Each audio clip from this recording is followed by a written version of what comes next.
Cristina, I usually start with nothing, and sometimes through the movement an idea emerges and something has for this work, but I usually don't talk about it because I think, yeah, it's kind of the open interpretation thing. During the preview, a lot of people had theories about what it's about that they were very sure of, and I'm very happy with them being sure of that because, you know, good for them. But yeah, I'm not really a concept choreographer. The concept usually comes after I get in the studio and start. When I first started choreographing, honestly, because I wanted to be a better dancer, I wanted to be more marketable. And in the contemporary world now, you know, the good companies, they are looking for dancers who have compositional minds, because you're able to help them get there faster and create movement for them that's suitable. And honestly, in the last couple of years, it has picked up a lot. But back to your question, I don't think you kind of I don't think when you want to pursue something, you actually look around and go, oh, this is not a good country, I can't do it. If you want to do it, you have to. And during my time, I shouldn't say during my time because I'm not that old, but I had to leave because there wasn't very much happening. So I went away to study, but I mean, that's the point, right?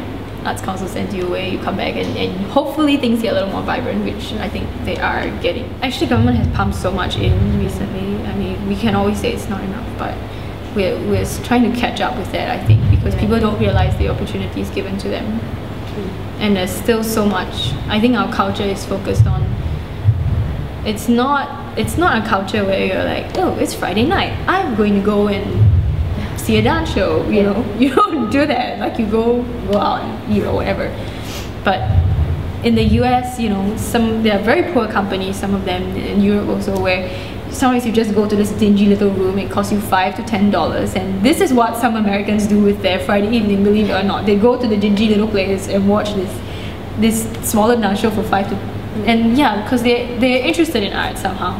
And that's a culture that we need to cultivate that's not really there yet.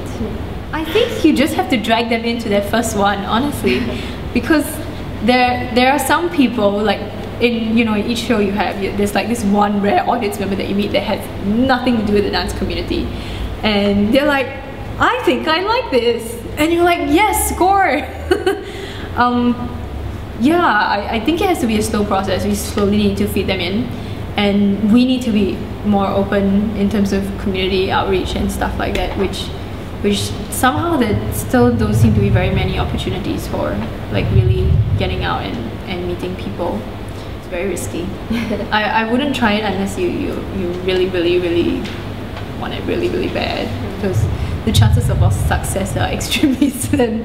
No, I mean, if you don't mind just teaching when you get out of school, then actually you can do very well financially. Performing, that gets a little harder. First of all, it's very difficult to get a performing job, I think, because the level of dance elsewhere is so high, and we are trying to keep up with that. And yeah, so you gotta be at least so good, and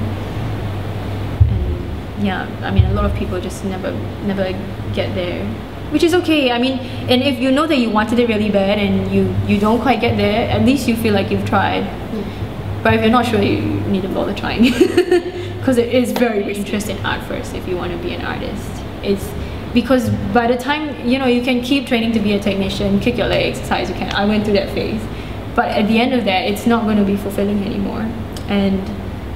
And then you'll finally decide, like, oh, I think, like, am I really interested in this? Am I really interested in art? And that's when you go out and start to see things. Be really interested in everything, and you'll find your niche. I think so. I think people have really firm ideas about what they should be doing, or the type of dance sometimes that they should be doing, or the type of work that they should be making, and then they're like, oh, I can't do this. Like, but if your eyes are wide open, I think then you have a lot more options, and you'll find your path, make your own.